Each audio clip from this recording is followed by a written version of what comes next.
자, 10월 마지막을 향해 가는 기준에서 좀 시장이 충격이 컸어요.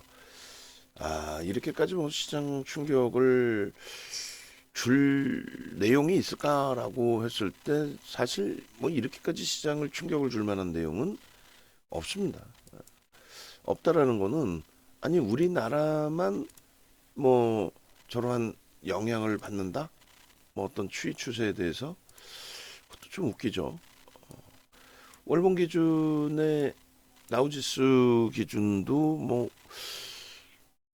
지금 뭐 올해 들어서의 변동으로 따지면은 제자리 이 걸음의 기준이 될 수도 있는데 일단 유럽이나 그리고 일본 등을 감안했을 때는 음, 많이 좀 과도한 거죠.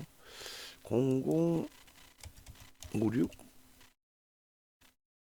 주봉의 기준에 0056 저점 대비해서의 흐름이고 1월 달을 기준 잡으려면은 그렇다면 0043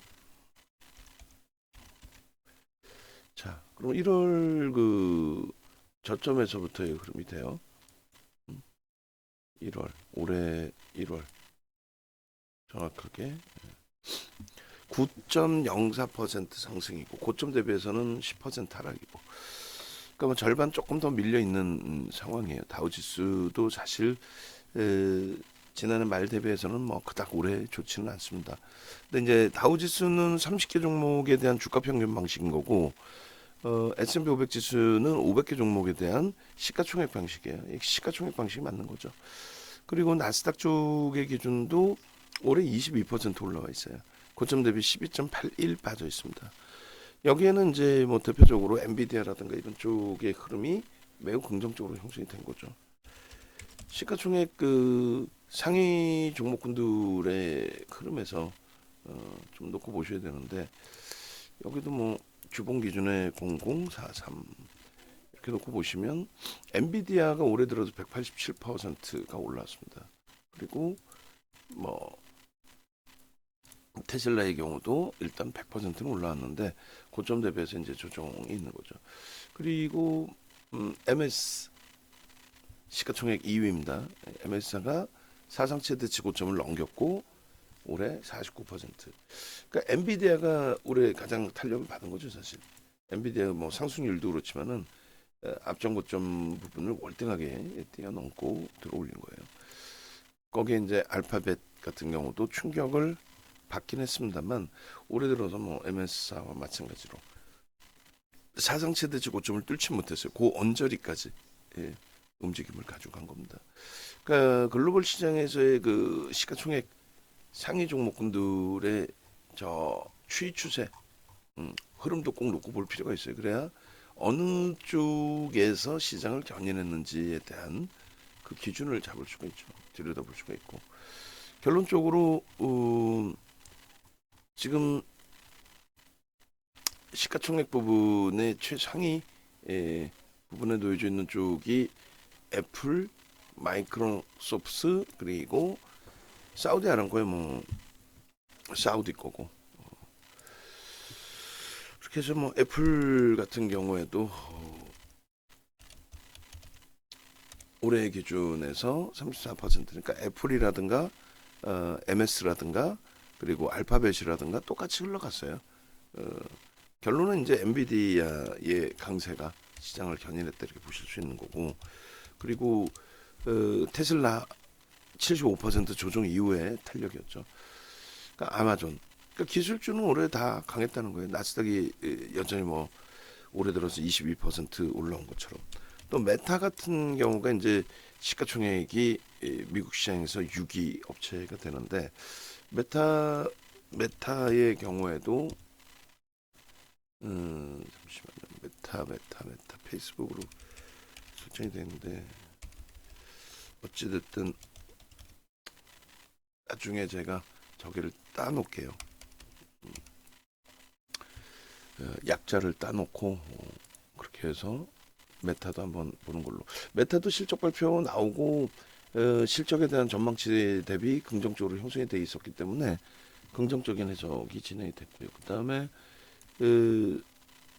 메타 말고도 IBK의 경우에도 뭐 긍정적으로 전일이죠, 전일.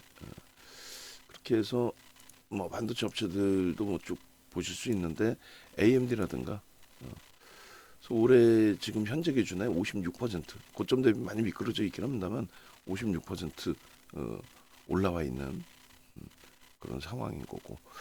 그래서 이렇게 봤을 때 기술 전체적으로 나쁘지 않았다. 그러니까 시장을 뭐 충분하게 견인할 능력이 돼 있는 그런 상황이다. 음, 시가총액에 대한 그 부분 이왕이면 뭐 명목 기준이 됩니다만 1조 달러 이상을 엔비디아가 계속 좀 유지해 줄 수 있기를 지금 시간에서 1% 엔비디아가 강세를 띄었거든요. 그렇게 된다면 뭐 다시금 1조 달러 위쪽의 흐름이 되니까 그 흐름을 좀 유지해 주면서 하이닉스 쪽이라든가 또 당연히 뭐 삼성전자 이런 쪽 그리고 반도체 소부장 쪽 이런 쪽의 추이 추세를 좀 강도 있게 잡아내 주기를 그렇게 좀 기대를 해봐도 무리는 없겠습니다. 국내 증시에 이제 수급을 하나하나 들여다 볼 거예요. 수급이 뭐 어떤 식으로 형성돼 단기 수급 부분도 놓고 봐야 될 거고 뭐 여러 가지 이제 기준을 잡아서 들여다 놓고 보긴 해야 되는데 일단은 IT 쪽이나 자동차는 누적 수급 범위가 뭐 상상을 초월하죠. 근데 일시적인 흐름에서의 조정이 너무 강하다 보니까 그게 이제 좀 벅차 있는 거고. 그리고 시장의 지수 기준도 다시 한번 들여다보시면 올해 기준에서 코스닥은 여전히 13%, 코스피는 여전히 1월 저점 대비해서 5%대. 뭐 그 정도의 강세는 유지하고 있다. 그렇게 놓고 보십시오. 수급 범위 이제 같이 들여다 놓고 볼 텐데 오늘 기준에 이제 삼성전자 흐름 그리고 그 밖에 이제 종목군들 흐름 설정해서 놓고 볼 겁니다. 삼성전자의 주봉의 기준에 사실상 부담스러운 게 있나요? 시장 대비해서의 흐름이 올해 24% 시장 대비 그러면 5배 오른 거죠. 그게 주도주라는 거예요. 그게 그냥 일시적으로 이슈 불거져서 빵 치고 올라간 그 흐름이 아니라 그리고 두 번째 기준이 뭐 하이닉스 기준에서 놓고 보시면은 고점 대비해서 52주 신고가를 찍고 8.94 밀린 거예요. 52주 신고가 찍고. 그에 반해서 이제 시장 5% 등락 범위에 62.93 올라와 있는 거죠. 그러니까 얘도 그러면 결국 뭐 좀 아쉬운 부분이 있고 심겨운 부분이 있고 좀 짜증스러운 부분이 있지만 결국은 포트폴리오 구성에서 뭐 비중 조절만 좀 잘 해놨다면 지금 시장 흐름이 그렇게까지 벅차 있는 그런 흐름이지는 않다라는 부분을 말씀드리는 겁니다. 그러니까 LG전자의 기준. 그러니까 삼성전자 오늘 수급범위 이렇게 나쁘지 않은 거고 그리고 하이닉스도 주가 눌림폭 감안한다면 지금의 수급이 그렇게 버거운 수준 자체가 되지가 않고 LG전자가 오늘 이제 일부 소폭의 물량이 개인에게 넘겨지긴 했습니다만 오늘 뭐 16시에 IR 있고 그것에 대한 해석 이런 부분들 뭐 전장 쪽의 실적 해석이 매우 좀 긍정적일 걸로 해석을 해요. 실적 나오고 전장 관련된 그 실적 부분 확인하고 그리고 차분히 대처를 해도 그렇게 무리는 없을 것 같습니다. 삼성전기가 이제 오늘은 그러니까 1% 매도가 1% 이상 나오면은 굉장히 심사숙고를 해야 되고 또 0.5%의 매도가 3거래일 연속 나오면 그것도 무리수가 있다라는 표현을 드렸는데 결론은 이렇게 결론적으로 삼성전기 이 부분에 있어서 오늘 기준의 프로그램 쪽의 매도 또 뭐 수급 매도 뭐 매수 매도의 수급 그리고 외국 기관의 수급 놓고 봤을 때 당연히 이제 개인들의 물량이 뺏겨지면 제일 좋은데 제한적이라는 거죠. 그래서 낙폭의 장중에 조금 4%까지 말도 안 되게 확대가 되기도 했습니다만 일단은 잘 돌려놨다. 잘 돌려놔서 뭐 긍정적으로 해석할 수 있는 위치가 된다. 그리고 오래간만에 LG화학 같은 경우는 프로그램 쪽에 매수가 좀 많이 들어왔고요. 그리고 손바뀜의 흐름, 그리고 이제 특정 창고 홍콩 상하이증권 쪽의 매도 부분은 뭐 매도 의가 조금 더 있긴 합니다만 크게 뭐 의미 부여할 그런 부분은 되지는 않아요. 말씀드린 것처럼 여기도 하락 추세가 굉장히 강한 거죠. 올해 들어서는 뭐 오른 것도 별로 없는데 2차전지 전체 묶임에 있어서의 하락. 2020년 이후에 뭐 상당히 강한 탄력을 나타낸 이후에서의 가격 조정. 일단은 이 LG화학의 기준에 실적 부분은 매우 긍정적이란 말이에요. 네? 그리고 LG화학 기준에서 석유화학 업종에 대한 부분은 그러니까 원래 이제 민주당 쪽은 친환경에 대한 부분에 있어서 신재생 에너지였죠. 그래서 항상 우리도 이제 하나솔루션 뭐 들여다보고 했었는데 이번 미국 민주당 정부는 전기차의 기준이 됐어요. 공화당 정부의 기준에서는 지금 뭐 다시금 트럼프 전 대통령의 기준에서 다시금 내가 집권하면 바로 뭐 탄소세 다 없애버릴 거고 그리고 전통에너지 개발 부분에 대해서 적극적인 지원을 하겠다. 이렇게 공언을 하고 있죠. 근데 공화당이 조금 앞서고 있단 말이에요. 그러니까 그런 맥락에서 이제 LG화학 들여다보는 기준, 또 LG에너지솔루션의 블록딜, 뭐 이런 내용들 다 하나하나 챙겨보고 대처를 해야 돼요. 오늘 기준에 어쨌든 그 가격 반발력, 삼성 SDI나 이런 데보다는 제한적이었지만 그래도 긍정적으로 해석을 해볼 수 있다. 이번 그 전체 시장 조정 또 2차전 조정에서는 뭐 상당히 그래도 방어됐다 이렇게 해석할 수 있겠습니다. 그리고 현대차의 기준도 뭐 수급이 그렇게 뭐 꼬여진 게 없어요. 뭐 2억 1,100만 주짜리에 0.1% 물량 나왔다고 해서 이런 식의 조정이 지속된다? 이거는 과도하죠. 많이 과도하죠.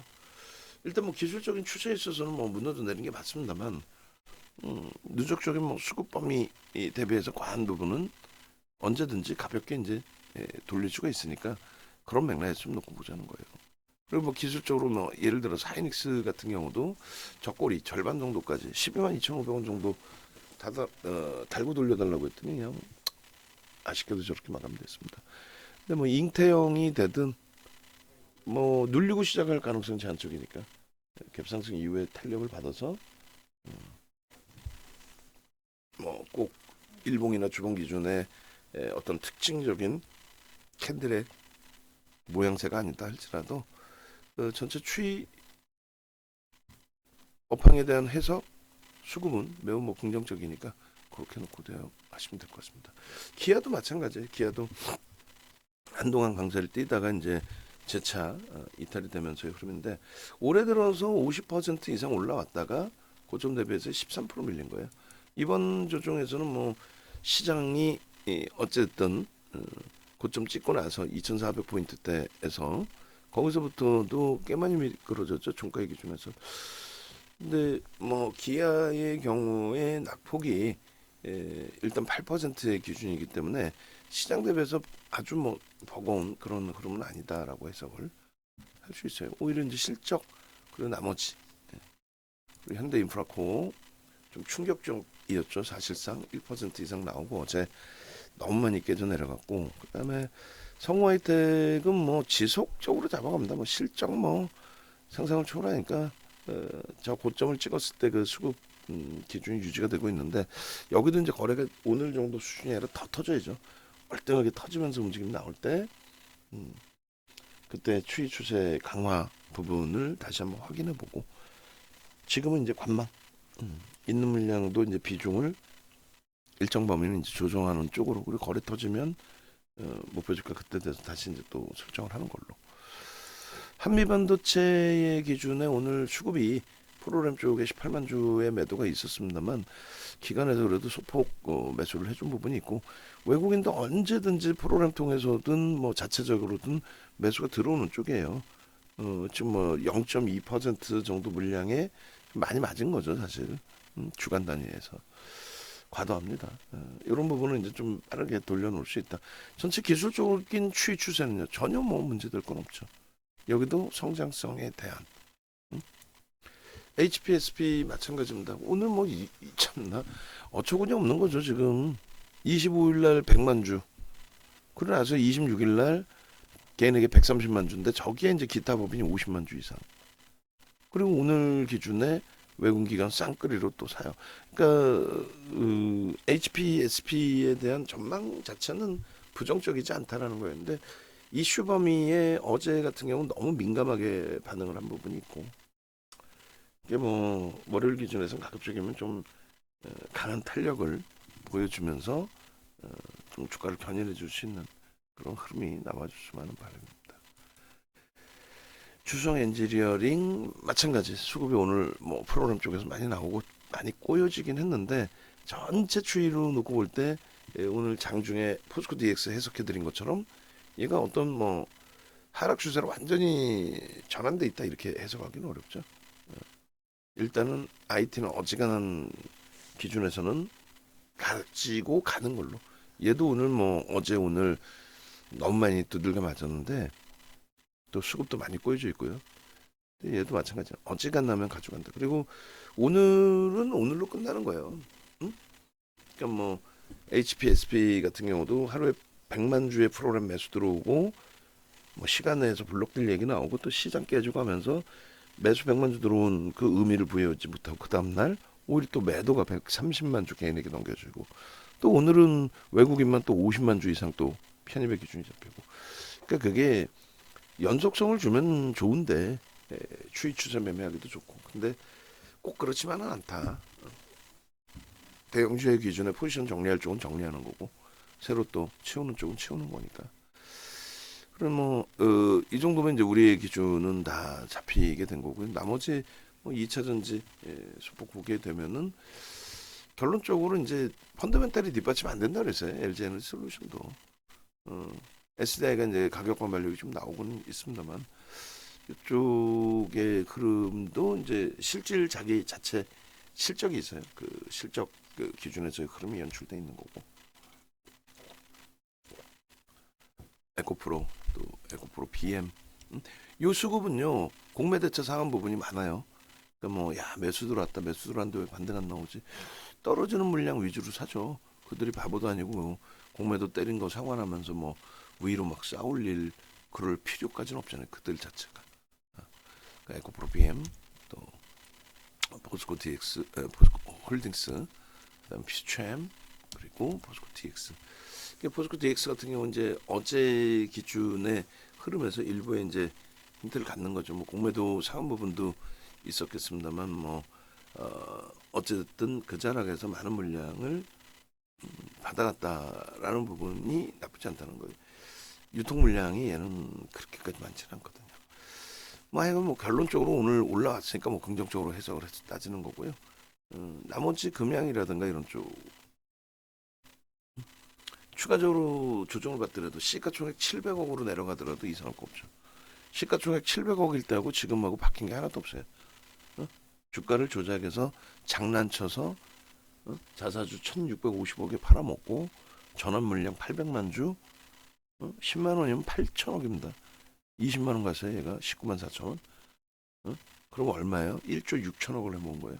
근데 뭐 최고점에서 판 게 아니기 때문에 지금도 갖고 있죠. 얼마? 240만 주인가요? 30%? 전환 물량에 대한 30%. 대주주가 유광주 회장이. 그거 뭐 10만 원만 잡아도 얼마야? 지금 뭐 물론 9만 원이지만 그거만 해도 2,400억 해먹은 겁니다.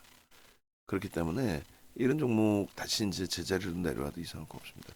그러니까 이런 데서 이제 여러분들이 너무 이런 데서 뭐 V자 양반등을 기대해 보겠다 이런 기준을 설정하시는 거는 그거는 오히려 이제 권해드리지 않는다라고 말씀드리겠습니다. 자 그렇게 해서 전체를 놓고 보니 결론은 글로벌 시장의 경기나 모든 내용이 별로 뭐 문제될 게 없더라. 문제될 것도 없고 그리고 글로벌 시장의 흐름도 뭐 전혀 문제될 게 없더라. 오히려 지표도 좋고 매우 긍정적이더라. 긍정적인 만큼 긍정적인 마인드로 대처하면 무난하겠다. 이렇게 말씀을 드립니다. 자, 그렇게 해서 일단은 어, 주말 편치는 않으시겠지만 주말 차분하게 잘 보내시고, 그리고 우리는 진짜 얼마든지 기회가 있다. 8월, 그러니까 7월 말에 2차전지 싹 다 정리하고 8월 기준에 요 붙으면은 뭐 17% 순실의 기준이 되는데, 여기서 이제 일부는 잘라낸 종목도 있고, 그죠? 그리고 8월의 기준이면 포스코 DX의 어마어마한 수익 범위, 그 부분도 있기 때문에 일부 계좌 하락 손실률은 좀 커버될 거예요. 9월달 마찬가지. 5만 6천 원에 일단 뭐 정리된 부분이 있고, 비중에 대한 또 조절에 대한 부분도 있고, 얘도 마찬가지. 얘도 뭐 변동성 매매를 따라붙었다가 좀 늦은 감은 있었지만 그래도 손절을 다 잘 했기 때문에 추가적인 요포트의 손실률은 제한적입니다. 오히려 시장 대비 월등히. 그러니까 이 포트만 잘 구성을 했어도, 응? 이 포트만 다 구성했어도 나쁘지 않단 말이에요. 응? 시장 어차피 위로 보고 있고, 주말에 차분하게 앞으로는 두 번 다시 비중 조절 못하거나 나 혼자 응? 매매하지 않겠다. 그런 기준 잡으시고, 다음 주부터 해서 또 11월, 12월 수익 잡아내야죠. 그다음에 월말 기준의 포트폴리오를 설정을 하겠습니다만 거의 뭐 바뀜 없이 그대로 유지해서 갈 가능성이 높습니다.